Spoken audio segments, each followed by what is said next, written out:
Okay, so that's everyone so far. Terrific. Well, that gives us a quorum. That's 3, 6, 7 board members. So we've got a majority there. So let's get going. So we're called to order, and we're turning to Paula, who's stepping in for our secretary today. We have 2 sets of minutes to look at. There was a question on the first one, and so we didn't approve it last month. And that was about how many members we had. One person had passed on, and one of our official lists had the name still on there, and one did not. And so that's why we had a problem with 99 or 100 members. And Sandra's advised us how we look at that. And this month, we want to record someplace that we have 107 members, but the 99 and 100 is taken care of. So do we have a motion to approve the minutes? Board members, any of you can move to approve. I move we approve the minutes. All right. Is there a second?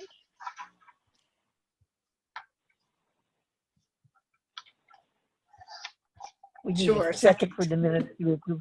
All right, Thank so you. Sylvia motion to approve, and Debbie Noble provided the second. All right. And I think we need to have a vote. Is there anyone who disagrees with that? Do you see any hands? I don't see hands from here. All right, there are no hands raised, so the motion passes. So the minutes are approved. And then we have minutes from last month. So does anyone have any corrections or additions? All right, is there a motion to, oh, I'm sorry, go ahead. No, I was just gonna say, I don't see any hands. All right, so is there anyone who does not approve? No hands? No hands. All right. Paula, go ahead and take care of this conversation, will you please? Okay, all right. All right, so the minutes are approved for March. And we can go on to the treasurer's report. Great, thank you.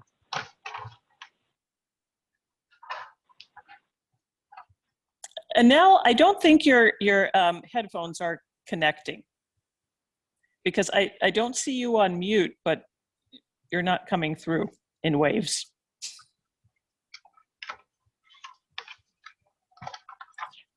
I hear you before when you had your headphones off.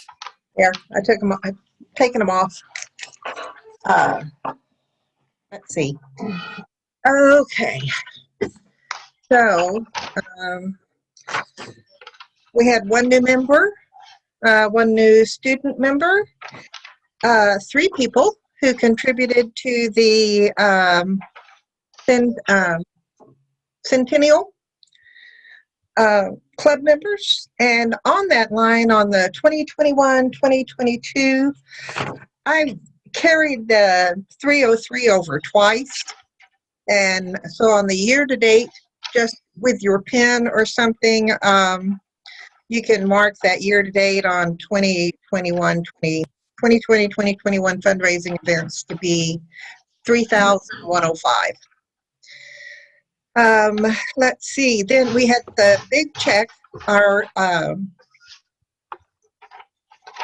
PMP is paid to the state of Texas. We're paid off for this year at $951.40. The community support and participation outreach is we paid $100 to be a sponsorship to the YWCA. Somebody is shuffling papers or doing something. Would you mute everybody who's not doing something? Mute yourself. There you go.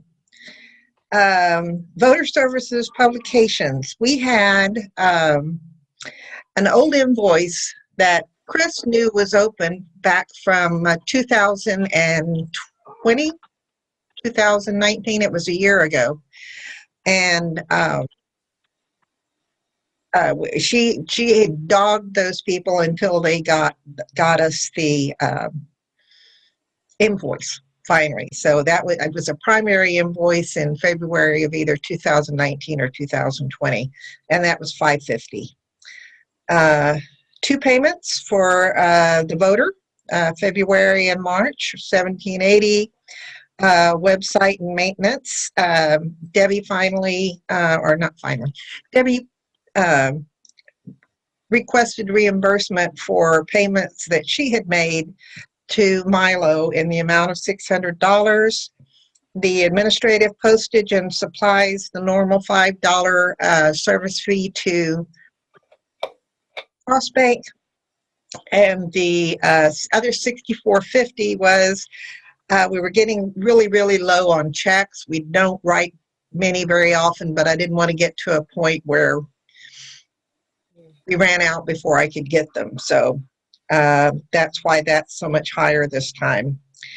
And that, as they say, is that for my financial report. I do have budget presentation that I did not see on the board. And Sandra, would you prefer that I do that now for the proposed budget for 2021-22? I have questions for the board. Yes, go ahead. Did I say Sandra? I meant Ann, but yes. Sandra did well. Ann, is that okay with you? Yes. Okay. We are making under income. Do y'all have that report? I sent it out early this morning. If you have it, it might help to read along. The per member report under income, we're fudging a little over where the national office, the numbers that we sent to the national office were 86, 11, and 2, or 86 and 11. And our per member under income, we bumped it up to 90, and 15 for household memberships and 5 for student memberships, in hopes of all of those growing. You can probably go through sustainers, gifts, Friends of the League. Chris had a good idea of getting, hopefully trying to get more of the politicians that, like Todd Hunter and his son Mike Hunter are both members, and hoping that maybe reaching out to some of them, the new person coming into membership, maybe reaching out to some of the other local politicians and seeing if they would like to be a member of the league. It's not a bad thing to have on your resume. And so we might be able to attach more names that way. The 2021, the next is the monthly luncheons. We are still waiting to hear from Monday. I will hear from Delmar. Their catering person is out right now and will be back on Monday. We left that as though the expense is still $8.25 or $8.45, whatever it is, and we charge $10 per member or per person who wants to order the lunch. And if they have not gone up substantially, or if they do, then that number will change and we'll know it by next month. The 2021 annual meeting, since we are looking at doing that virtually, I still believe, we put that at 0 because I don't anticipate any expense. Is there anyone here that has any reason to expect any expense connected with that? No? Okay. The fundraising events, that's where our money from the centennial events and anything else that we might do, income from the March, the Centennial March that we had, where we sold sashes, and when we sell pins and other such things. All of that money goes in there, and we're hoping that it's at 3,000. It is currently at 3,105, and we budgeted this year for 3,500. But if anybody has any input on why you think that number should go up or down, or let us know. Anybody? And think on it, look at it after the meeting, or if you have something to say now, go ahead and let me know. Community support and contributions, that we had budgeted $500 last year. So far, excuse me, we budgeted $250 and we've taken in $1,006. I had that. What was that? Community support and contributions. Those were some extra member support contributions that we got from people, if you'll remember, towards the end of last year, that we were looking for extra $5 donations from people who might want to help our membership. In other words, we have a little, that's where our membership funds go. If you know somebody that you would like to have on, but you think that their circumstances may not be such, students, excuse me, or other people who might be a member. We had several the contributions from people who sent us money to help with the voter guides. And we also had a $100 league donation by Nan Pillinger. And so, you know, just donations that in general go to the league without any other expectation. Excuse me, that's where those came, that's where that number comes from. And then we have advertising in the voter. Originally we were looking at about $100 per quarter, but we upped that to $500. Chris says there's actually room for another, Ann, I think you're the only person who's not muted. Can you mute yourself, please? Do you know how? Yes. It's distracting, whatever's going on in the background. Okay. So there's some discussion about whether or not to kick that up and hopefully look for more advertising in the voter. She says there's room for at least 2 more and probably more. Sorry, I've got a tickle in my throat. Okay, so the per member payment under expenses now, the per member payment to national and to state are both in place. That's done from the information that Sandra has sent in to them. Credit card fees, we had to date only about, I think 200. Yeah, no, 127.03, but that only includes 1 month of rev. So we're in March and April, and we'll probably go until somebody tells me to stop. That's another $20 per month. So we upped that, and it may go up some more. Monthly luncheons, we left that expense in there, just as we did in the monthly luncheons income up above. So because we're hoping that if the president says we can have July 4th where people can all meet together, that maybe we can meet together as a group, start meeting together as a group and have monthly lunches and such. Yeah. Hi, Annelle. I don't mean to interrupt you, but maybe it'll give you a chance to get a drink of water.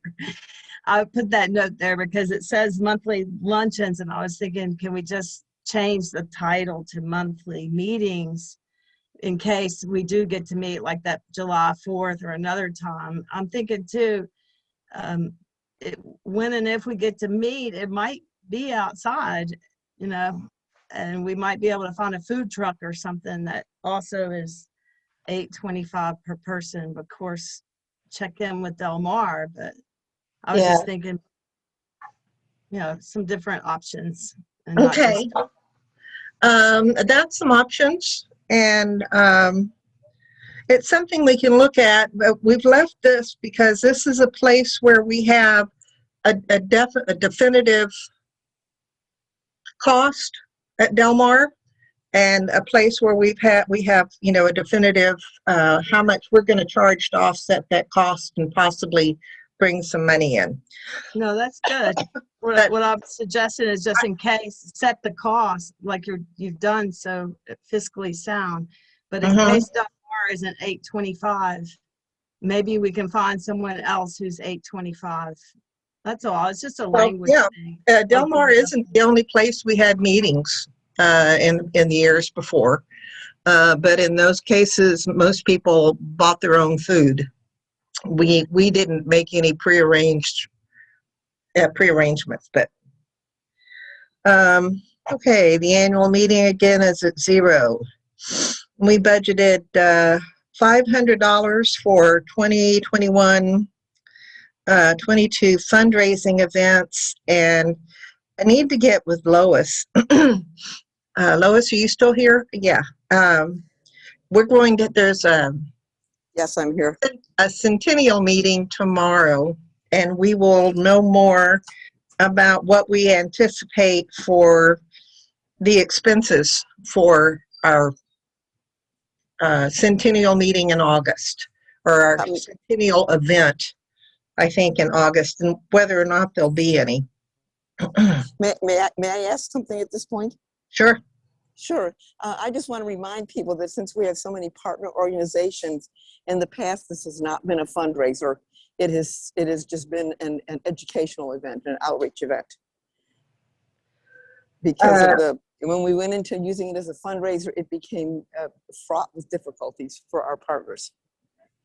Because every one of us is a nonprofit.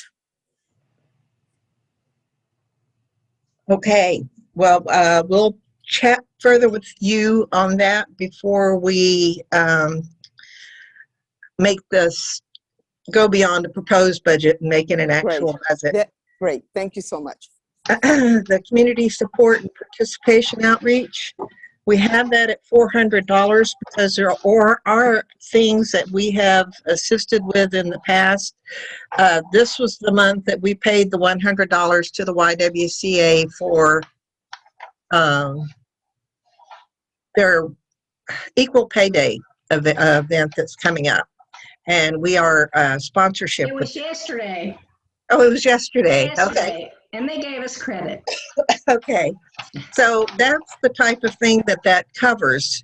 If anyone has any information or any ideas about any other projects that we may be involved with like that, please let me know as quickly as possible. Voter services publications, we had $1,000 down there for, and that's down considerably. But again, I checked with Chris on some of these, and she said that number should probably go, because there are some. There's not a we took it way down because there's not a major election coming up this year, but there is a primary and a minor election, I think, coming up. So we're going to discuss that again. Am I right? I see you shaking your head, Debbie. Am I wrong? You're muted. Anyway. I don't know. Paula can speak to that, or Catherine. I think we just have a constitutional amendment election in November. I don't know that we locally have a whole lot going on in May. Okay. That might be that thing. 2022 will be our big year for primaries and elections. Right. Rural City Council and House of Representatives, et cetera, et cetera. Right. The only thing that would be before this fiscal year closes might be the primary. So that's the primary, I think, that I'm talking about. Okay, so voter registration events. That's when we go out into the public and work as voter registrars. We know that possibility is in danger, but we're going to go forward as though it's not. That's if we have to pay for a booth. We have to pay for a booth at the Art Walk, and there was another event that we had to pay for a booth. Am I correct? We paid for the booth at the Art Walk. And then there was another event at a school that was a community-wide function or a county function, and we had to pay $60 for a booth there. If anybody were to send in expenses for other items, like Raul and Sue Williams both bought plexiglass face shields, but neither one of them has submitted receipts to me either for reimbursement or in-kind contributions. And I've said this before, but I really want you to let me know when you spend money that you don't ask for a reimbursement. The state wants to know about that. They want to know that our membership and our board are supportive enough that if they're going to buy things that assist with the running of the league and they don't take reimbursement, that's an in-kind donation. And last year, I know people put a lot more into this than we got. And I think I just kind of, said, oh, we got about $400 and something, which is not much. Knowing what people do, you buy stamps, you buy paper, you buy things. Cartridges. Printer cartridges, these types of things. I really, you can, on these, you can send me a copy of a receipt. If you want reimbursement, it has to be an original receipt. Okay, so printing on the voter and the annual workbooks, that's kind of a standard, so I think we're good there. The electronic meetings, as I said earlier, went up. We have the Zoom meetings at $14.99 a month and 12 revs for the transcripts, which I understand is going to be helpful for Paula today. And I send them to Liz after the meetings so that she can go back and check for things that she needs.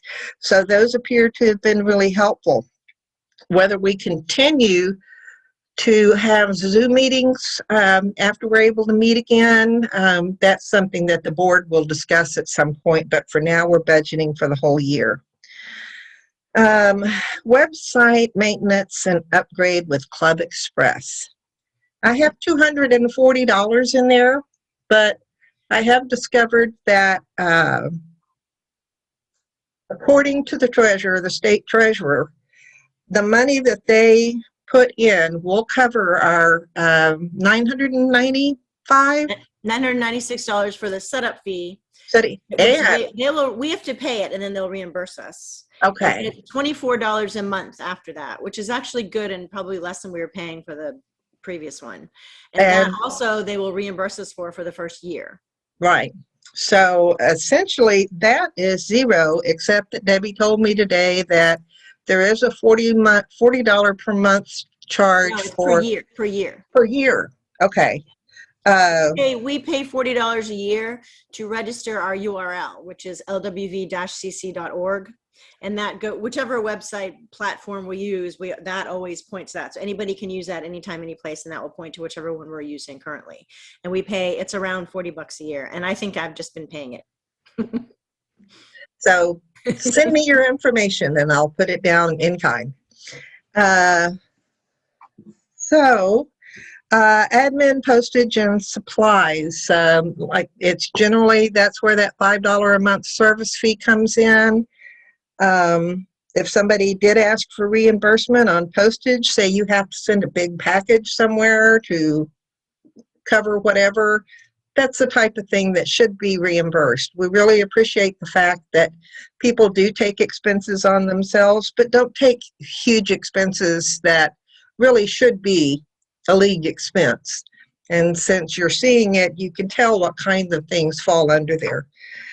The P.O. box rental, I'm amazed at the fact that they have such a busy signal, but I have not been able to get through on the phone. So the next time I go, I need to find out what the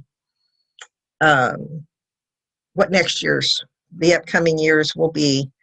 We're leaving $500 under leadership training and travel because we're hoping that will happen again this year. Between now and April of next year, through April of next year, we're really hoping that we're going to get control of all of this. We're budgeting as though we're going to get control of this, and there will be travel involved. The 101st Women's Equality Day celebration. Again, now that's the weird thing is that we have that as a separate expense, but we put the income under 2021, 22 fundraising events. And the reason for that, as far as I can remember from last year, there was quite a discussion over the fact that we wanted to know what we spent on that individually, but the fact that whatever came in was either, was event and fundraising events, that we left it under there. Does anybody remember that differently? Anybody? Sandra? Can you say that again now? Okay. Up top or below in expenses, we have a line item for the 101st Women's Equality Day celebration. Right. Last year, it was just called the Centennial Celebration. And there is not a matching line item under income. Oh, gotcha. And if I remember correctly, we wanted to keep track of what the actual expense was for that, but all of the income goes into fundraising events. Is that the way you remember it?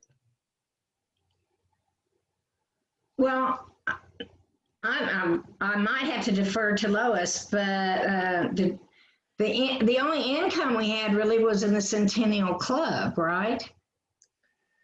Lois, I'm not sure that the Centennial Club money, as I thought, was designated towards this upcoming celebration. And again, we were holding the money, but it wasn't so much our money. It should almost be pass-through money. So is that what that 1148 is? Now, how many members of the Centennial Club do we have? Like maybe 9 now? Because you got 3 new ones this month? 20, 30, I think about 30 now. No, 25. It was 22 and now it's 25. Dang. Of the Centennial Club? Yeah. Wow, we're gonna have a good event this year.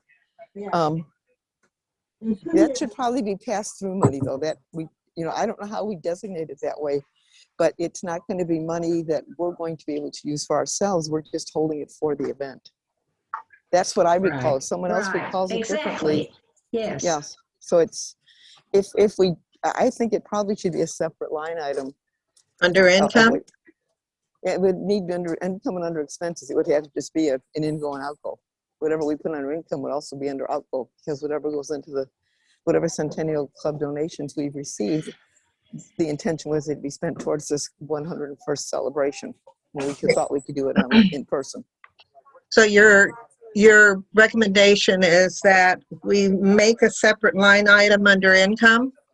Yes, and a separate line item under expenses. Expenses, so that we see, well, I thought we talked about it and we discussed that that's the way it should be, but I remembered there being a discussion about it last year, and that was the reason. It was an event, it was a fundraising event, and it should just go in under fundraising event. I know we'd like to have it be that, but without the partners we have, I hope we have another such fundraising event. But this one can't be it if we're going to partner up with all of our partners. Okay. How does everybody else? Peggy Duran's trying to say something. I think the confusion comes in because we just started partnering with the Y and AAUW for the equality, for the centennial event. Previously, Women's Equality Day was a fundraiser when we did it alone. Yes. Because that's where we had our auction and all of that, and that's where we were making our money. So Yes. if we want to have a fundraiser, I guess we're going to have to do the auction apart from the Equality Day event in the future. Is that right, Lois? Yes. Well, I think we could Yes. get the agreement from the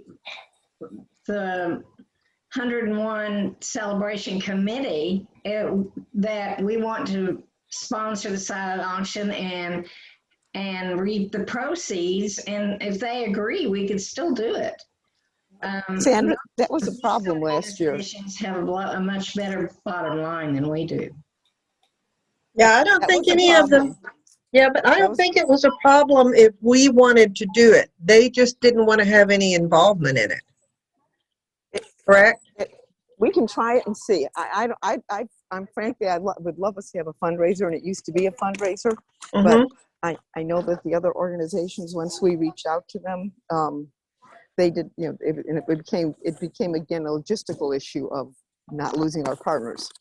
Yeah. We can try, but and not losing our relationship with A&M.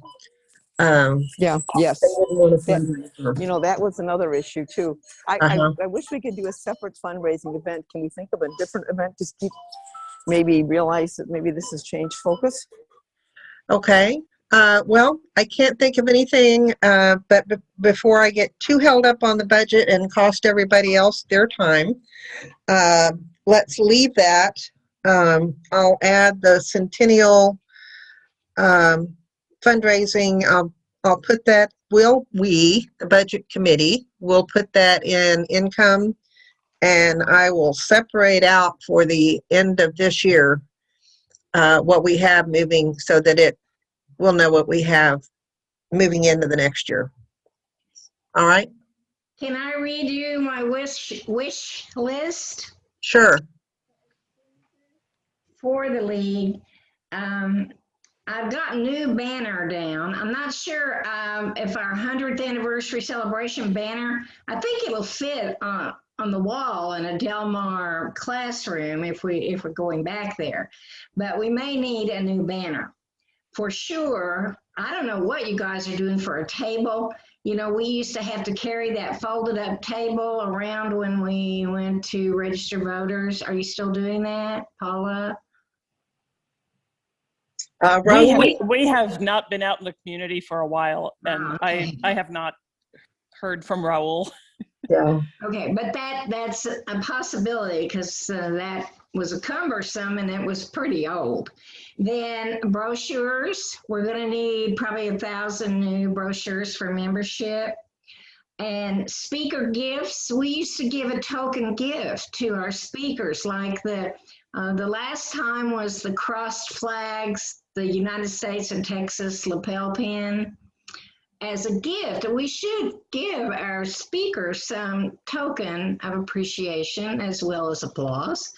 And then finally, we own an easel, and we had like a homemade poster board that we could put on that easel and put it outside the meeting room at Del Mar or wherever we were. We used it for a long time when we were meeting at Hibachi too.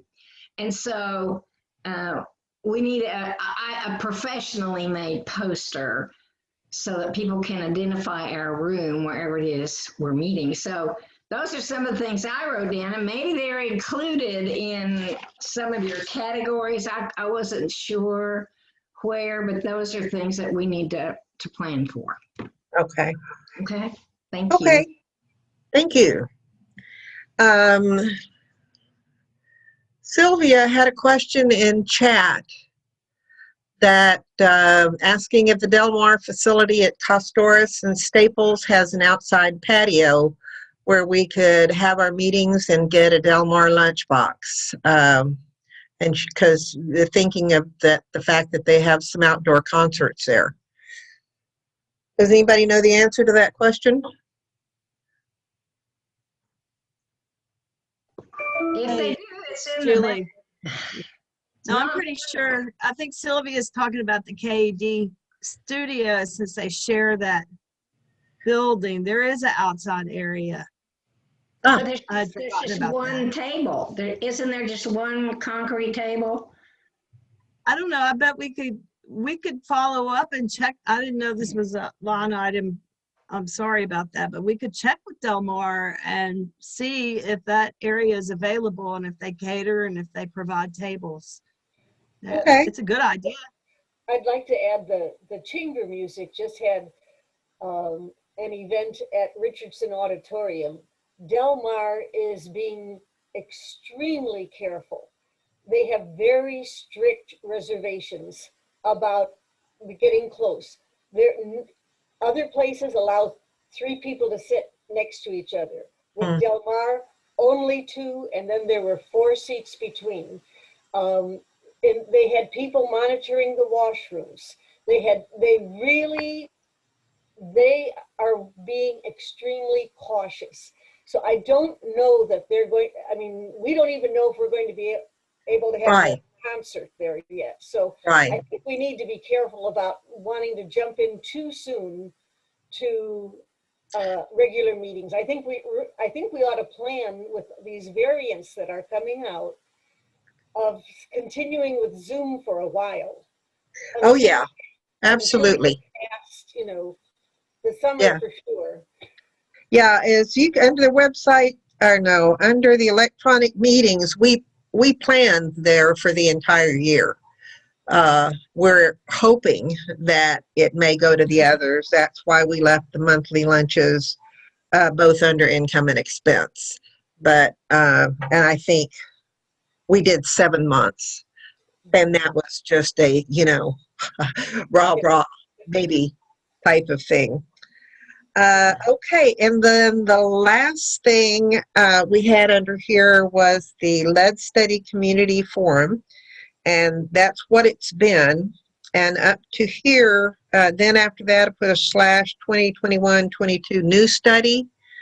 And let me see, I saw somebody had addressed Chris's suggestion of just calling that program /advocacy, which kind of leaves it open. Any study that the league does is going to be an advocacy study of some sort. And so if the point of that line was just to change in the upcoming proposed budget that line item name to be program /advocacy. How does that strike everybody? It's a great idea. I see some thumbs up. Okay, well, we're gonna fix the program now. And these we're gonna meet again with the budget committee. Several of these things went up when I put the information in from March that we didn't have when we put this together. So we'll look at that again, and we will definitely get it out to the board. Nothing is written in stone until the board approves it and we print it in the annual notebook. So please, please, please, if you get it and you see it and you have an idea, an opinion, let us know, and let us know as quickly as possible so that we can give it to Chris for the annual workbook. Out.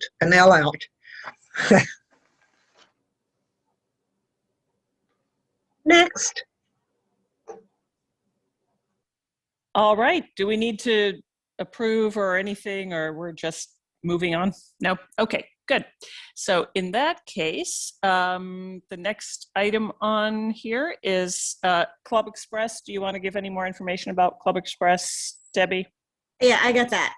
So for anybody who's still kind of confused about what's going on, right now our website is basically informational.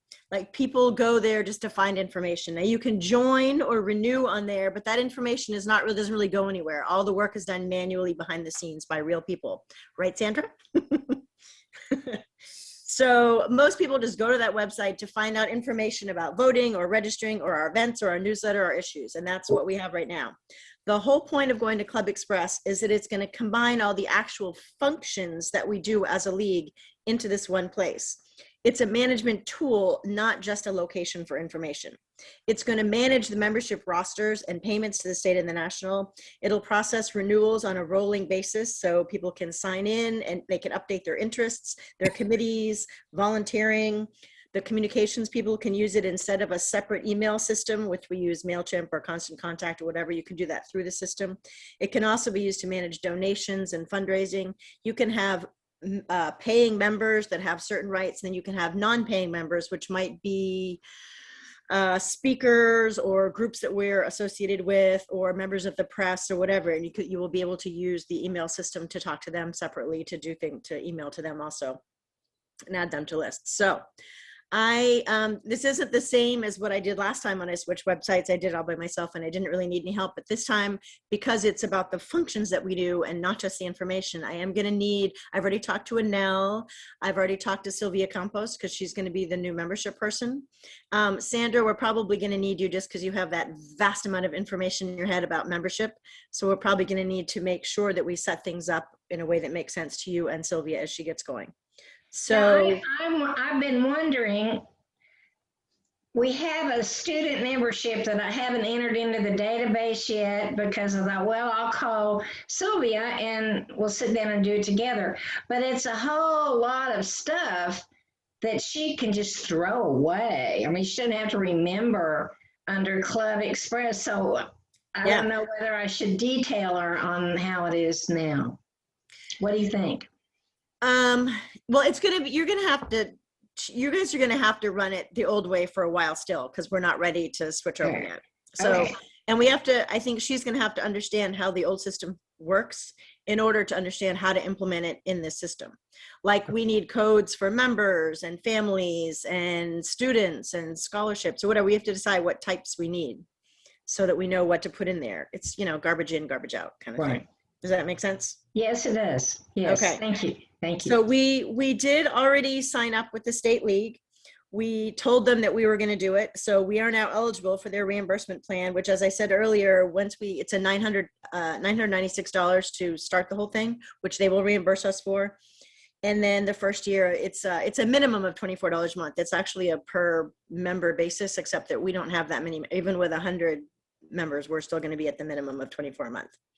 Even if we go, I forget what the cap is, but it's much higher than that. So I actually virtually attend. I go on these Zoom calls every Thursday. I went to this morning with the State League Club Express Zoom, and they have a State League launch box that we are following. And I'm sort of waiting for them to firm up the things with that. There's a whole startup questionnaire that you fill out so that they get you started. And the state is actually putting that together and filling it out for us so that we don't have to reinvent all the wheels. And then we'll all be sort of Texas standard. The whole situation between Club Express and the state is still a little fluid because they're working together really well and sort of changing things to fit the way we do things, as opposed to a generic organization. They're doing things that are good for the League of Women Voters. So I am sort of waiting for them to figure out all the best practices before we go. I don't want to reinvent all the wheel and figure out things before they do that. Now, in the meantime, any of you who want to see what we're doing, you can go to clubexpress.com. I put the link in the chat box, but also it's just clubexpress.com. And there's a tour button on there. So you can go and see all the different things they have, like member management and communications and events and all that kind of stuff. You can sort of go see what's in there. And a lot of the informational functionality we have now anyway, but we'll just be switching it over to that. You can also go to the LWV-Dallas.org. The Dallas organization has already implemented Club Express, so you can go look at their website. And again, if you just look at their website, it looks nice. Ours is probably going to look similar to that because I like theirs and I like the way they set it up. But it's not going to look all that different to you than what we have now. Part. But there is more to it on the back end, and I think that's the important part. So I'm going to write this up for Chris, and we can put it in the voter so people can see what we're doing. But in the meantime, does anybody have any questions about what we're doing? Debbie, what is the timeline for the reimbursement so that you know, No, when we're doing that's budget things. Yeah, no, that's a good question, and I'm not entirely sure. That's a question I'll have to add. I'm not exactly sure how that works. I think it's as you go, like as you submit it and get reimbursed. I don't think there's a huge. I just know that it's probably going to be a thing for like Anel to like have to Yes. write it the is. check for Yes. nearly $1,000. Oh yes, it is. It is. Hopefully, since it will wash, you know, it won't Yeah. be an issue. No, it should wash. We're still trying to figure out how much we paid for the last one, because it was through the California League. They had this Lou thing, which I inherited from Lois Knows, and then we switched over. They got rid of that. They moved over to this new platform called Milo, which I waited to the last possible second to do that and switched over. And now we're still trying to, like, it's that same company, but we have some billing issues. We're trying to figure out how much we owe or don't owe, and what we're going to, how that works between the two of those, because we switched in the middle of the pandemic in the middle of the year. And I know that the website that we have now, it costs a little more than this $24 a month is going to be, but we have to renew that in the end of April, supposedly, which is really not good timing, because I don't want to pay for a whole year of that and then we're switching. But anyway, I'm working on that in the background, trying to figure out the best way to do it all. And one thing I can say, the information that I got from the state treasurer was that when we take over paying the $24 a month, they asked her, you know, well, when would that be? You know, do I need to write it into this budget? And she said no, because they do take the entire year. And let's say we start in June. It will go June through May. And then the following year, we will then start paying the monthly fee of $24 per month. That's one reason that it is not budgeted on the upcoming proposed year. Okay. All righty. Super fun. Always. But also, there are little videos you can go watch. So like, who's our communications person, or who's responsible for doing all the emails and stuff starting in May? Who's going to be elected? Do we know? Was Chris taking that over until May? Is that right? And then I can't remember. Anyway, there are videos that like the treasurer can watch. There's a video that the membership people can watch. There's videos that the communications people can watch, just so they can get a feel for what they need to know or how it's going to work on, how they can use it, I guess. Yeah, that's Chris Garcia is Okay. Yeah. All right, but was she just going to do that until May, and then? No, Oh, she's and going to complete the 2-year term. Oh, okay, right. So, right. Okay, good. Okay, so then I'll talk to her, but there are videos that the people who are in charge of certain things can watch to help them figure out what it is they need to know and how to use it ideally. Okay, super. Thank you so much. Catherine, you're on with Second Saturdays. Okay, I'm going to keep this as brief as possible because we're already 45 minutes into our hour. Just basically at our last meet, can you hear me? Okay. Okay. Thank you for nodding. We were looking at, as we thought about this, is that we need to focus on our local redistricting entities and make sure that we are finding out what their process is, when that is, and how we can have a voice in that process. And so I think everybody who attended this meeting just left that meeting on cloud 9. It was just one of those times when everybody clicked together and were on the same page, and the energy was just off the roof. I mean, I'm getting goosebumps right now thinking about it. So anyway, it's also because I'm in a basement room here on my trip. And so anyway, so what we were looking at is looking at it at the county level, and then also at the civic level, the city level. And so contacting those people who would be leading up that process at both of those levels. we also talked about briefly about making sure that we're staying in touch with our state elected officials for our areas, and keeping a conversation going with them about the redistricting process. And as you know, there are many hearings that are still going on, and we'll, as we can, we'll provide action alerts of our own in order to address those, particularly at the local level.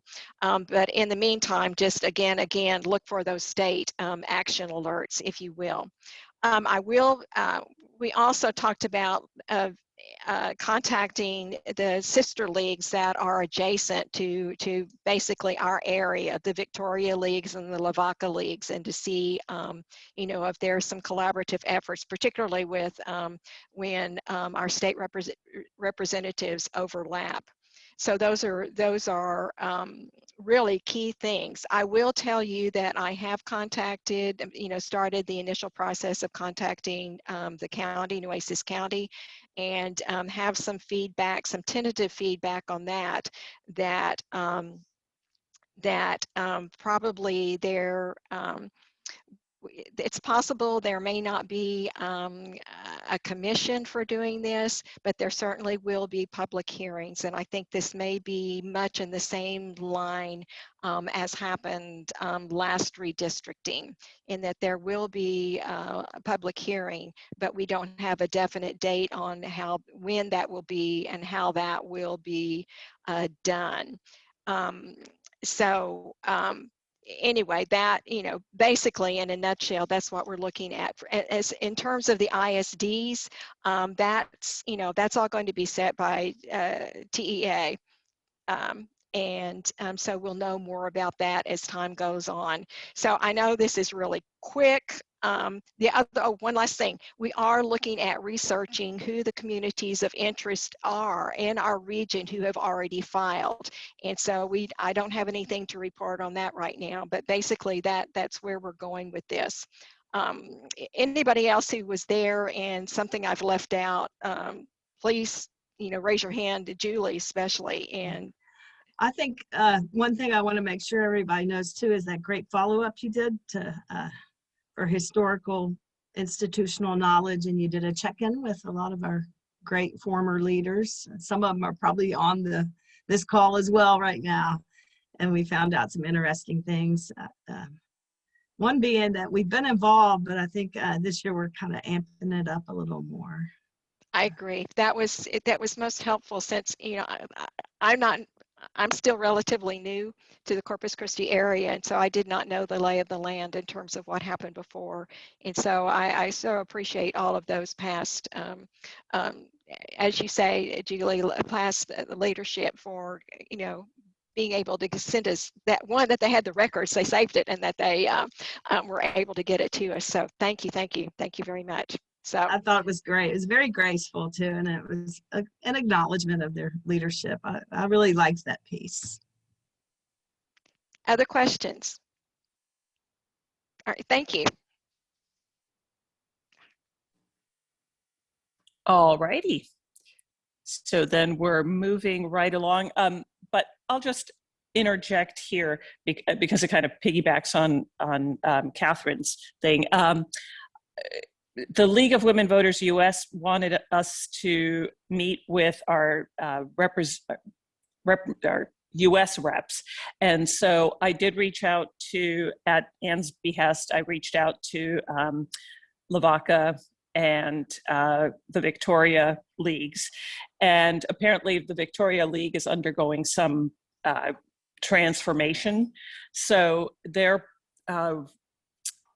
VP of Voter Services got hold of me, and or she replied to me. And so she is trying to contact Representative Cloud's office to perhaps set up a meeting. So I'll keep you posted as that goes along.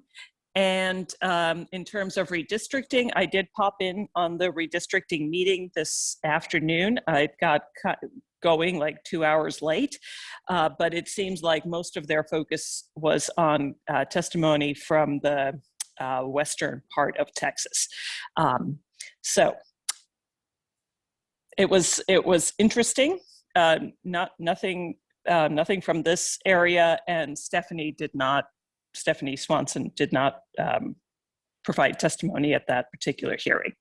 Anyway, so that will be my bit for voter services. I'll just kind of skip line. And I wrote up for the voter, I wrote up the Crowd Academy that Elisa and I attended at the beginning of March. And so you can read all about that there. So I will just have jumped line. And so now we can go to Sandra, if you've got anything more to add about membership. I'll make it quick because the plumber and the yard man are here, and I'm gonna blank out here in a minute. But the current membership is 105. I can't tell you the exact breakdown on. It hasn't changed that much on active members and house or individual members and household and students.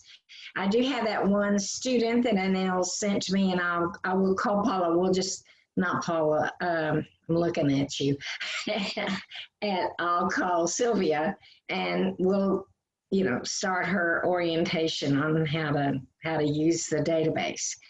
And no, I think that's it for me. My question was about that Club Express and how it's going to dovetail, but I'm getting clearer on it, and it makes sense that you've got to know the old way to be able to go forward to the new way. So we'll do that. And that's all I have. And I'm going to blank out here. All right. Thank you, Sandra.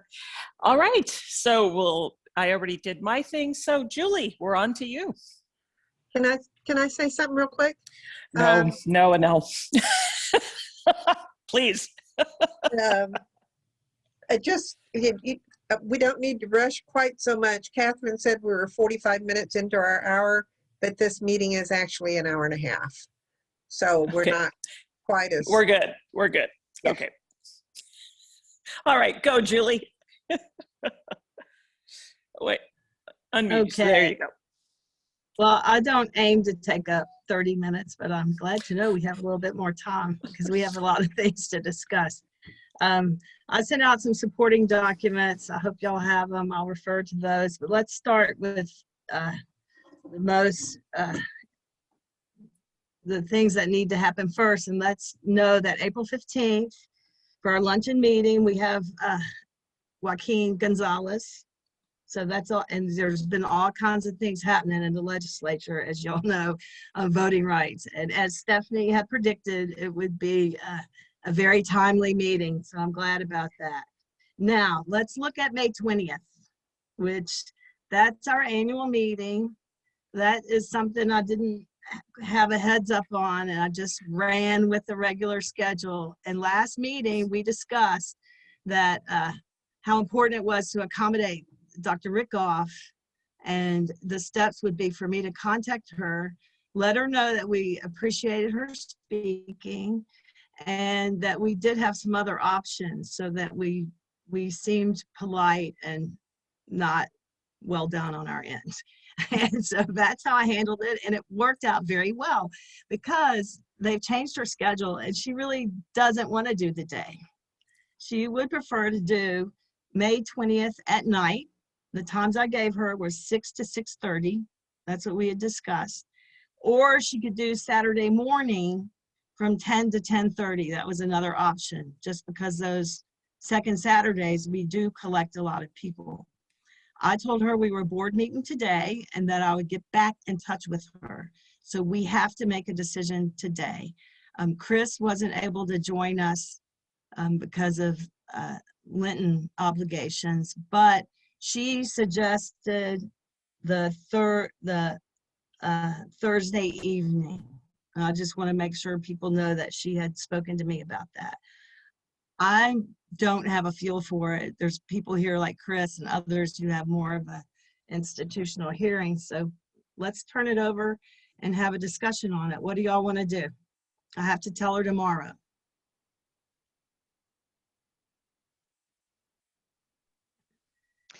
Julie, I think an evening meeting is great because I think we get those people who work 8 to 5 And this, I think, would bring them in. They would have time to participate.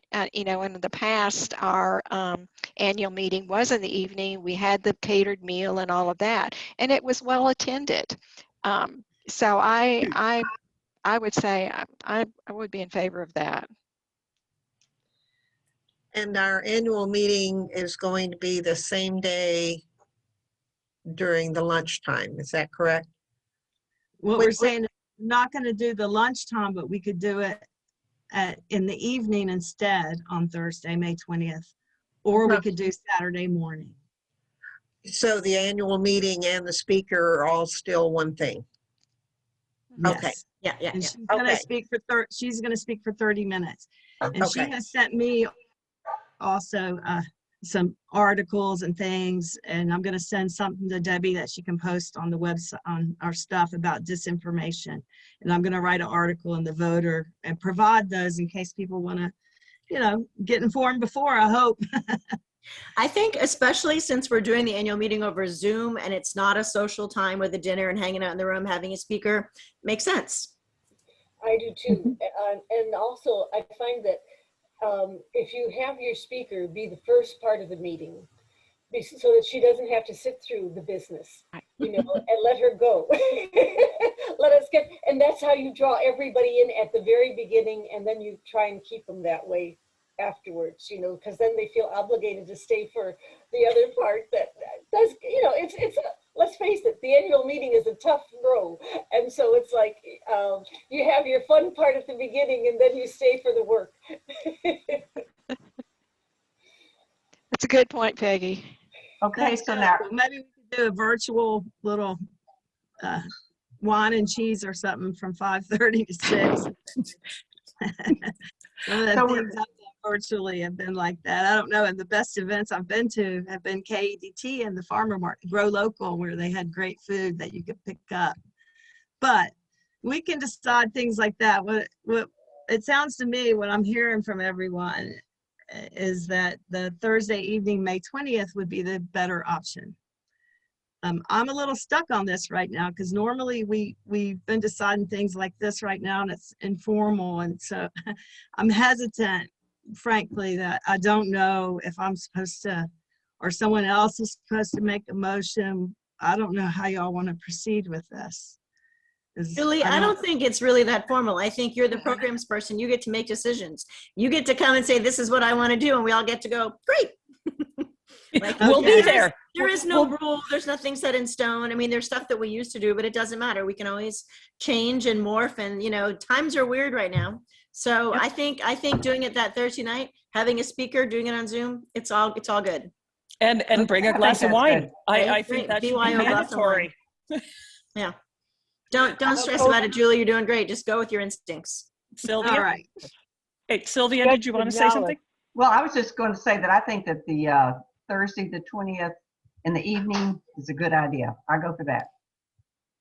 Okay, so I will contact President Ann. Oh, wait.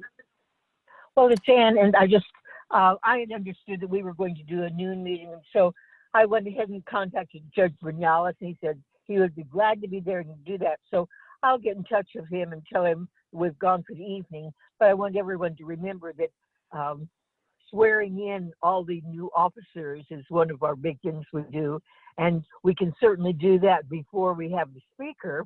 We don't have to do maybe quite so long on wine and cheese. I'm depending on when you want to start, but he is ready and enthusiastic about doing the swearing in. So I'll get in touch with him about changing the time. But when you all decide what time you want to have it, please do let me know. All right. I'm going to arrange Will do. the schedule. We'll Okay, do. I'll contact her tomorrow. Paula? Yeah. Okay. So we'll have the speaker from, you said 6 to 6:30. Is that right? Yes, that's what I told her. Okay. And so when do we usually swear in people? When does Judge Brunyalis need to be on deck? I think that it really doesn't matter. You can structure it any way you want. There's no real. I was looking at the workbook today just because it has the agenda in there to get a feel. So we can work on that more, but folks, I was working with splitting it, doing a half an hour before the speaker and a half an hour perhaps after. Okay. Keeping it within that hour and a half time frame that we had for the meeting. But if we're going to do an evening meeting, we could have, the speaker first and then go into everything with the business. Do it traditionally. But yeah, I think that sounds like a nice So, idea to anyway. split it up.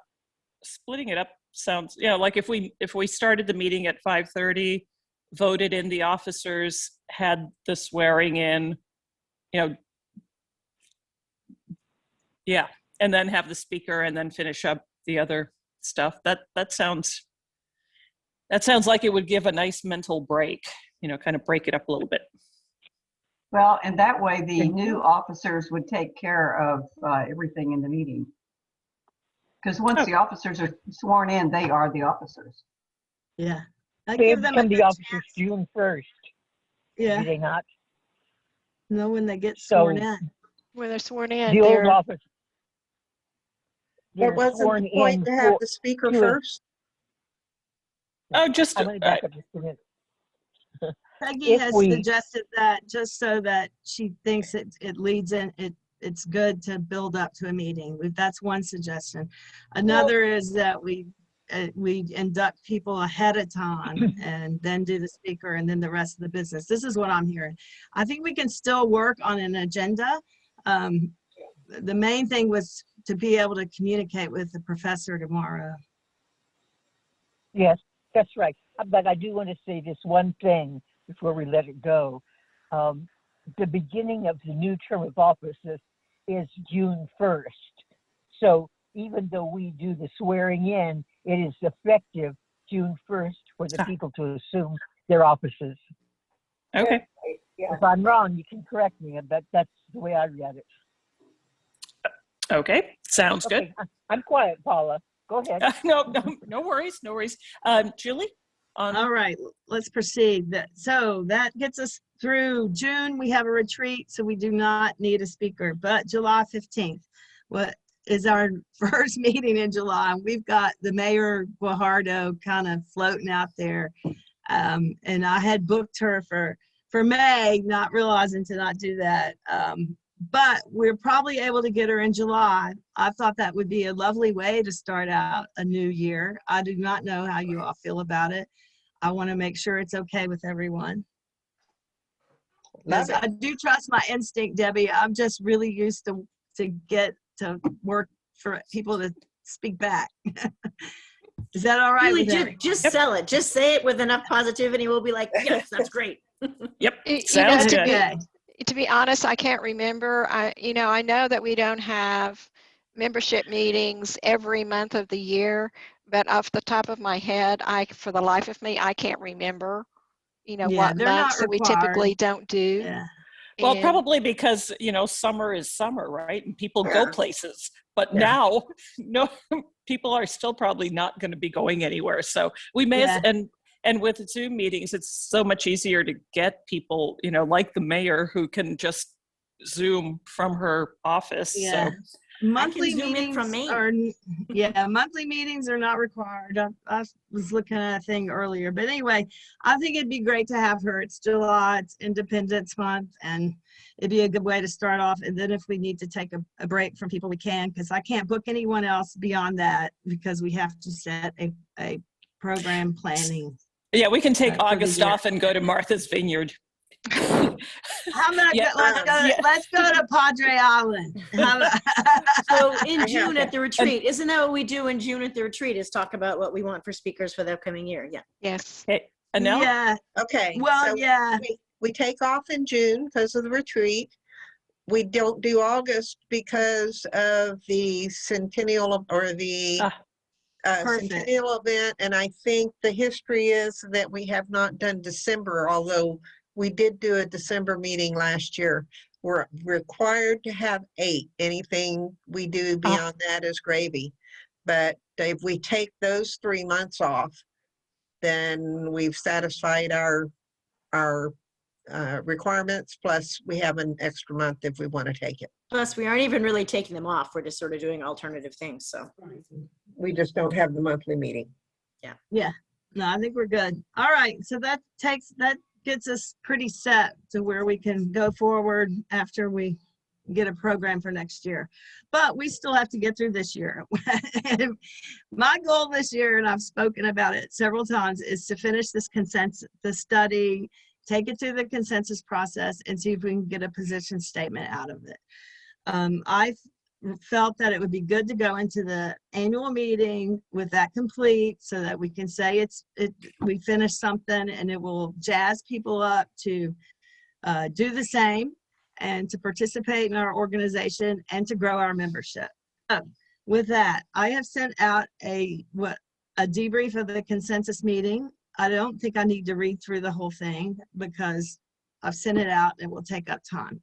It captured what I heard, and the study committee heard the same things. And so what they did is they listened to the tape. Anel had sent it to us all, and they wrote a position statement. Based on that, it went through 8 drafts. So I do want to commend them. That is a lot of work they've been doing. And on the calendar, I had said they should have it to you all by Saturday, and you got it on Friday. And so you have the position statement. I sent that to you. I also sent 2 other examples of position statements, because when I first saw those other 2 examples, I was taken aback. They're lengthy. They cover everything that could be covered. And so when you see ours and think the same thing, it's really in the style of the league, and it's based on the study and the consensus. So I also recommended that we adopt the position. And when a person makes recommendations, my understanding parliamentary-wise is that that person doesn't make a motion. And so I want to follow my instinct, but I also want to do it the right way, because I want to make everyone feel comfortable, including myself. So the position statement is out there. I would suggest that we discuss it. I'd like to hear feedback from you all on the consensus process and what you think of the position statement. And then we have Linda and Sally with us, and they could address anything, or they should be able to have a chance to talk as well.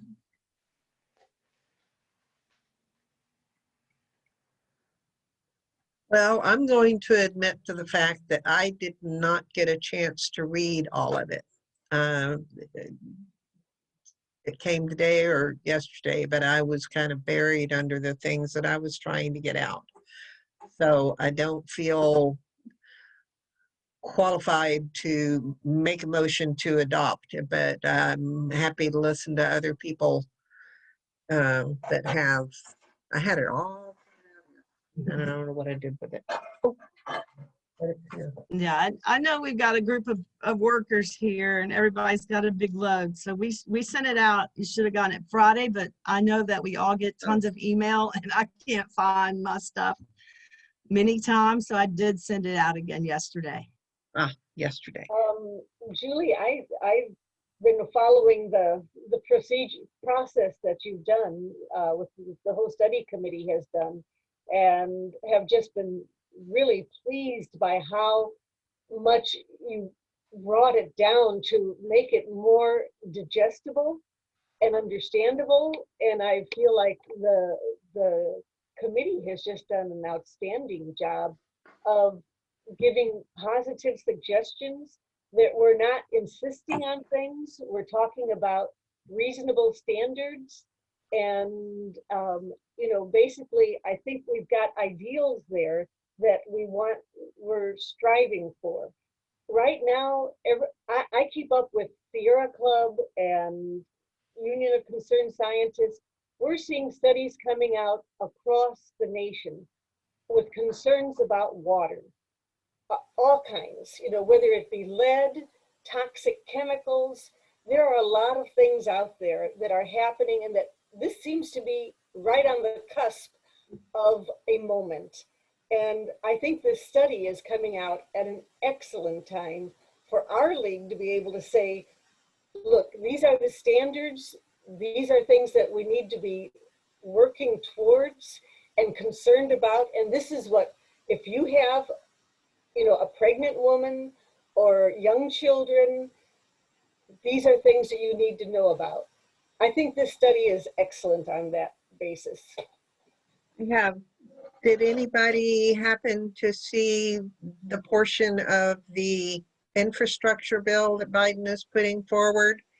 And part of the budget in that is to replace, to get rid of and replace all lead piping in the infrastructure. Yeah, so the value of the study is everything that Peggy has said, but this is my understanding. Right now, that is a great bill, and the money's probably going to go to our city. And we've already got some really good funding coming as well from the CARES Act. But we can't go advocate on it without a position. And we can tell them what the study results are. But to me, you know, I'm not a gun carrier. I have one available if I need it at my house, but it's like having a gun without a bullet. I don't know how long we're going to sit on this position statement. And if there's hesitancy about it, I think it would be good to let myself, and particularly the study committee, they really have put their heart and soul into this. It's like 4 years of work, which is, most of us are degreed. And so you can imagine like doing all your thesis work and then never being able to graduate. I would feel comfortable saying that I do understand all the work that's been put into it. And on the basis of the fact that you guys have been so involved and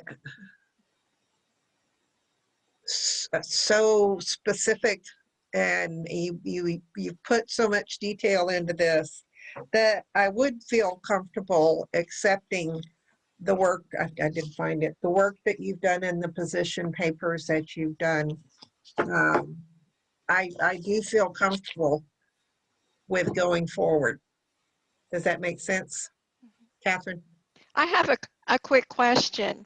The presentation at our last meeting from the water department, did y'all get any feedback from them on after their presentation? Yeah, they actually are going to be great to work with. And they are, I think I wrote it too in the debrief.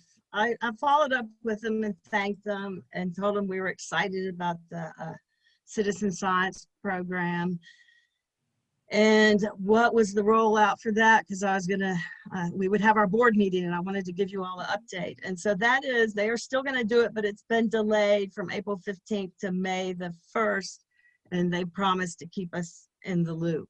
The reason I asked that, which means that they can keep us in the loop, but we have to make sure we're in the loop. Okay. The loop is not one-sided would be the point. Excellent. Go ahead. What did you want to know? Well, that was my question. You know, this is a collaborative effort. You know, at the local level, everybody knows everybody. And so these are our friends and neighbors. And so, you know, when we publish, you know, we pass this, and we put it out there. We still just have to remember these are our friends and neighbors, and that we want to work with them collaboratively on this and that. We have a lot of answers. We may not have all the answers. And so I think, again, you know, keeping that spirit of it's a small town, and, you know, being willing and appreciating the work that they do. And their, you know, their understanding, particularly like the water department, they are professionals. And so that's, you know, I think that's important to keep those community, you know, those community relations on a good positive note. Yes, and I would say that you are more than correct. And we're not only a small town, as big as we think Texas is, we are a small state, and everybody knows everyone. And ultimately, probably we would find out in the United States that all the league people know each other too. So I think you're right, but I've been in a lot of organizations. A lot of people probably know that. I'm attracted to the league because We stand in information. We're not biased, we're nonpartisan, and we're cordial to people. It is civic. I would expect that we would handle ourselves like that at a local level, like we would at a state or a national level. Fantastic. Y'all have done such an amazing job. Absolutely. So what do we need to do now?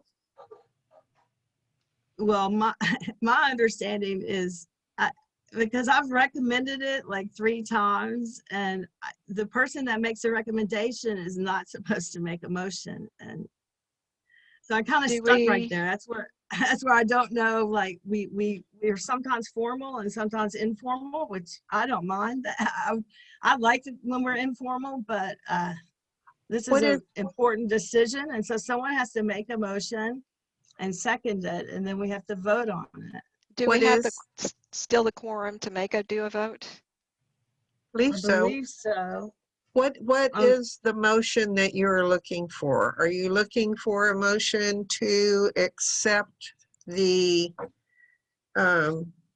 position statement? Position statement as presented? Is that what you're looking for? Yes. I'll make a motion that excuse me, I'll make a motion that we accept the paper as presented. I'll second the motion. Yeah, I found the game, but Okay, now someone, a chair, and Paula, it seems like you're chairing the order of the meeting, that you would call for a vote. Okay, so Anel made the motion, Sandra Whitworth, or Sylvia Whitworth seconded the motion. Let's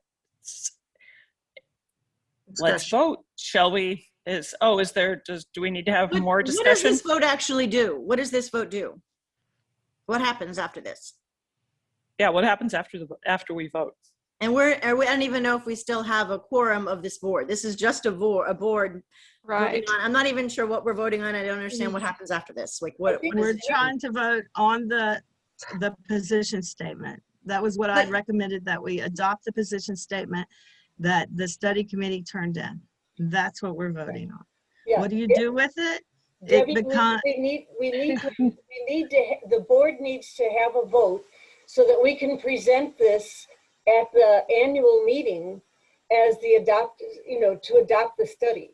Is that right? But I mean, so we say we adopt the study. What does that mean? What do we do with that information? It's not, the study's finished. Okay, we adopt the position statement. What that means is, like the other position statements of the league, the members with board approval can take the position statement and go and talk to the water utility or whoever it may be and say, based on a study we did, we would like to recommend that, and they state our position that the that we have a health-based assessment of lead at 5 milligrams or 5 parts per billion instead of 15. So the position statement becomes an advocacy tool that members and the board can use to advocate for government policies. You This can one in particular. You can share it with the city council, or you can share it with the city manager. Right. And we can't do that right now. We could share the study, but not the position statement. And the study, as you all know, is lovely, but not everyone's going to read through that. And so this condenses it down based on what we've heard from members and things like that. I don't know how much more explanation, or if anybody else wants to chime in. Julie, this goes to the state, and so the state office can use it. And when they talk about all the different organizations in the state who have done similar studies, we can be part of that movement. Also, it will go to the national organization, and we will be sided with all the studies that are going on to benefit our community and therefore our nation. So it is a big deal. I mean, it shows that we've been active. It shows that this is a league that has taken serious intellectual and physical work to get this put together, and that, but it has to have the board sanction. Now, do we have to be together as a board if we don't have a quorum? I mean, Okay, so I'm counting. Debbie, are you an actual board member, or are you just like an adjunct member? Yes. I'm Debbie is. counting she's a board. 8. Okay, so 9. I'm counting 9 members. What is our quorum Are number? you counting Anne? I thought I had 10. Yeah, I'm counting Anne. Okay, who are you counting in now? For Linda Snyder, are you? No. No. Okay, 5. I'm not Yes. officially a board member. Well, Yes, you are. yes, you are. Yeah. You're she- vice You're president. acting. You're Yeah, acting. you're VP Member Services. She is. Yeah, I believe you are, Sandra. Yeah. That's correct. 1, 2, It's never 3. been directly communicated that to me, so. Well, no, I understand. I can't figure out who's what, which in a weird way is good. I love that we all work together. This one is just like a procedural thing that needs to be I done. certainly have no objection. I'm none. Of right. the voting members of the board, we do have a quorum. Okay, so we have a quorum. So I would suggest we do a roll call, Paula, so that then we know that every board member was able to vote, maybe, since we don't really know who's able to vote, who's not. Well, Who we took- do know who. Who took Yeah, over? we know. A voice vote is good. Who took over for Mary Jane Garza? Sandra. Sandra. Sandra. Okay. okay, so we're good. So yeah. And So Anne, do you want to call for the vote? You know, I mean, you go right ahead, or I can call for it because you're presiding. Yes, I'll call for the vote. So what is a quorum? I'm sorry, what is a quorum? 2/3? One more than half. It should be a majority for the board. Okay. And for the There membership, are 11 when we board have our members. annual meeting, it's 1/5. The board is 1/2. It's a majority, 1/2. okay. Okay. The officers and directors that which constitute the board members: Ann Stewart, Annelle Neal, Liz Riggle, Mary Jane Garza, which became Sandra, Paula Brighton, Julie Rogers, Debbie Noble, Victoria Munt Rogers, and Chris took over for her. So all we are missing is Liz Riggle and Chris in place of Victoria Munt Rogers. So It's a quorum. we have a quorum. Okay, good. So do we want to do aye and nay? Can we do that? All right. All right, so all in favor, aye. Aye. Aye. Aye. All opposed, nay? Okay, so no nays, so the motion carries. Excellent. Does that sound, Thanks, did I do everybody that? who worked on this. I think we did it. All right. All right, All right, thank you. study committee, congratulations, and congratulations to the league and the citizens of Texas and the United States, really. For many years, people told me that if you want to change the world, you got to change Texas. So the other things I'm working on was this will also free my time up quite a bit. So I thank you all, so we can focus on program planning. Let's see, next step for program and advocacy, I do have is program planning. And what I see, and I know we have past practice that could be different, so I need y'all to work with me on this, and it doesn't have to all happen today, but know that it does have to do with the annual meeting. And what I see is that the annual meeting, you're supposed to mail out the program ideas a month before the annual meeting to the membership. And then the board makes recommendations.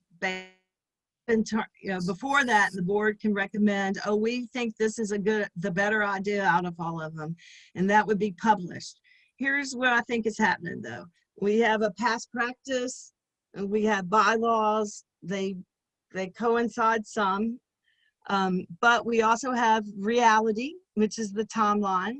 And what I would suggest we do, though, is that we should, it has to be published in the workbook.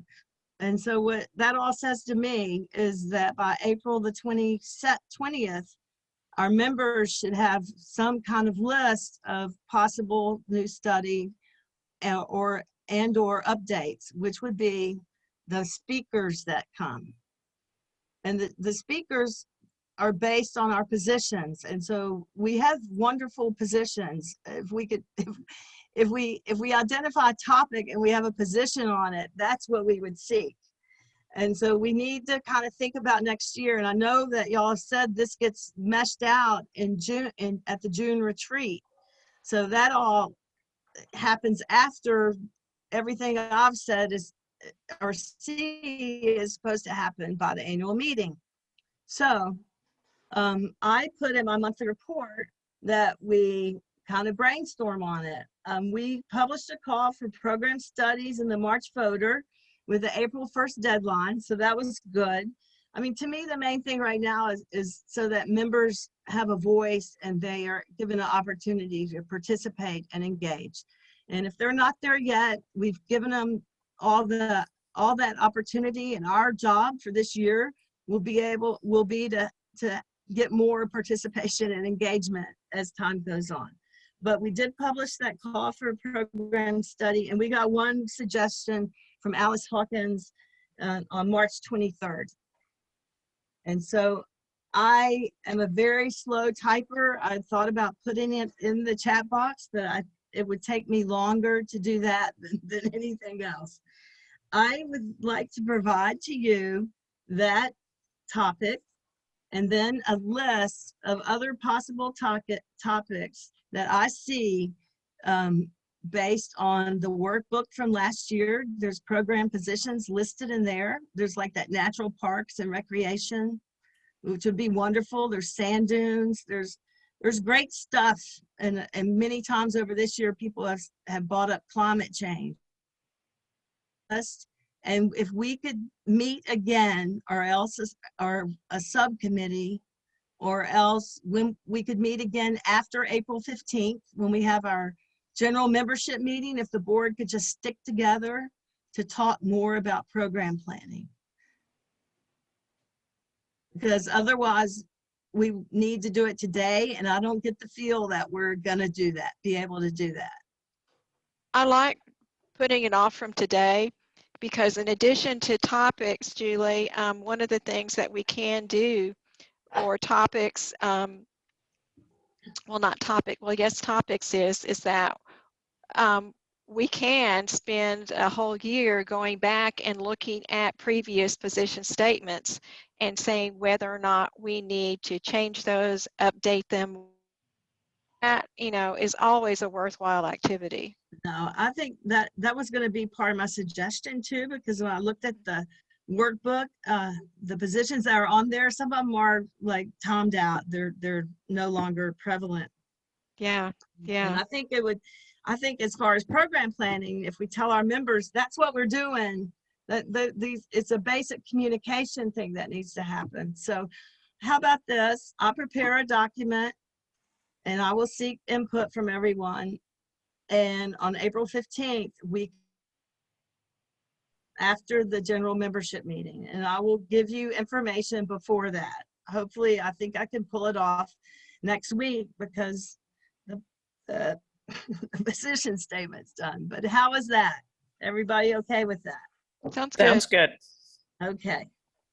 And then we are way over our limit. The only other thing I had to bring up, and everyone knows, it was that recommendation I'd made, and then I ended up making a motion on the proposed public health committee. It got tabled. I don't think I was really supposed to make a motion because as I'd said earlier, I had made a recommendation, so that was out of process.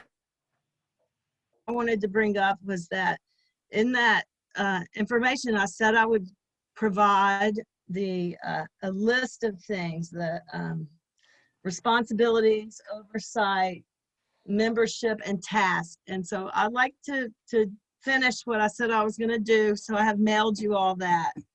And so now that's out there on the table. Could I just, I received it and thank you. I appreciate that. I've read through it. It was really fast, but I'll need to read through it again. Is this something that we could take up at the board retreat in June?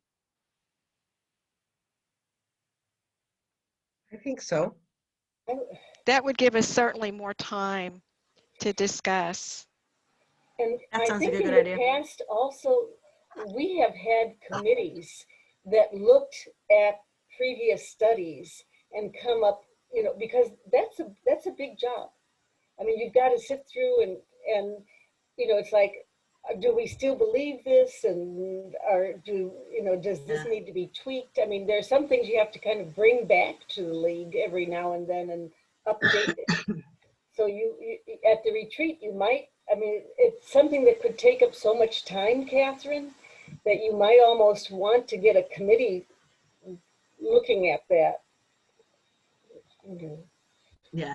No, here's, you know, the thing is you can make a committee at any time is my understanding. It takes a member bringing it to the board and the board voting on it. So if we're not ready to vote on this, then we're not ready to vote on it yet, and we should keep working on it. But the thing that concerns me the most is to follow like the timelines for the annual meeting. And we won't be messing with that because we can make a committee at any time.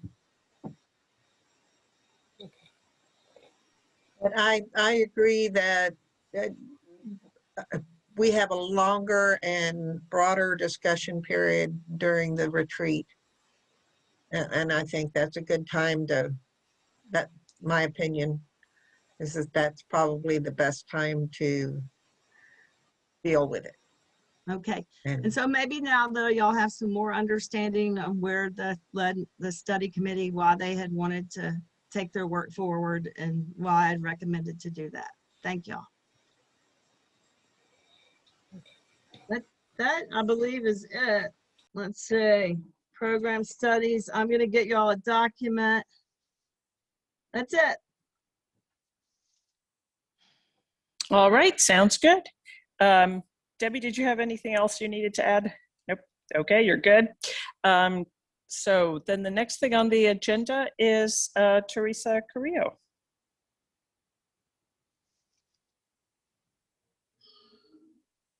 Sorry, I didn't know I was going to be on the agenda. I mean, I knew I was on the agenda. I didn't know I was going to speak. Okay, thank you. You bet. Just anything to All I report? have to say is thanks to Peggy Dudon and the people who've agreed to assist me on the nominating committee. I have received the gracious gift of participation with Sally Ferris and Judy Telch. And so we have our two people. And we've agreed to, I've read the bylaws on what the nominating committee needs to do, and I've looked at the list. And so according to Anne, we need to have a report to you all with the slate of proposed candidates by 1 April of 2022, but we'll be working on getting something done at least by February. So we'll probably, I talked to Anne, and Anne said meeting once in July and perhaps once in November should be enough, or even just communicating during that time. So, but I'll always be open to any suggestions that anyone has. And this will be for the annual meeting in May of 2022. Super. And I think that's it. All right. Thank you very much. Appreciate it. Thank you. Okay. Sylvia, anything to report? Large boxes of old stuff to go to the archives from Chris Garcia and from Anel Neal. And I have communicated a couple of times with the former secretary to get some things from her, and I have not been able to get anything from Rebecca yet, but I'm still working on it, and I will take it out to Ann as soon as I get that. And that's it. All right. Thank you very much. And let's see. Peggy, do you have anything that you want to say about our slate of current people? Let's see, just that Anne gave a wonderful suggestion that, which I will send out to all of the new chairs and nominees for the new slate, that if you would be thinking about submitting a photograph and a couple of sentences about what brought you to the league, who you are, so that we could have that, not for the April voter, but I think for the May voter, so that all of you, so that we can present you with your faces and a little bit of a biography and what brought you to the league to the rest of the membership beforehand. And so that, yeah, let's be thinking about that. And I'm just so grateful for the cooperation. This board, you've all done so much already, and to continue as you to kind of make sure that there's no empty spaces. We've got wonderful overlap and great leadership, and thank you so much for the work you've been doing and going to do. All right, thanks, Peggy. Okay, and we're moving right along. Let's see that. I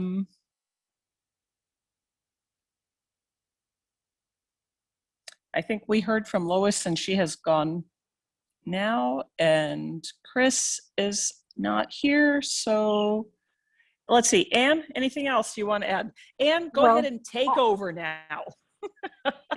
we're down in the weeds of the agenda. What else do you want us to? Well, Alice has been chair of your diversity committee, and she had another meeting today, but she did not have anything to add to our business. And if Mary Kate was on the call, then we were going to give her special recognition because she's taking on some of the duties to help with all the work that Anel does and the responsibilities in various ways. Is Mary Kate still with us? No. Okay. Well, we'll introduce her another time and give her more of an introduction for those who don't know her. And go ahead. Actually, she's chair of the budget committee, and I wanted her to come on and give the budget presentation, and I did that in her stead. So. Okay, so that's taken care of. Yes. I think that's it, Paula. You go ahead and wrap it up. Okay. So do we have a motion to adjourn? So moved. Okay, a second? Debbie's doing a peace sign for second. Okay, so we are adjourned. See you all at the meeting, at the lunch meeting. Bye. April 15th. Yep, Bye. April 15th. Bye. And thanks, Paula. Great Thank job. you, Anne.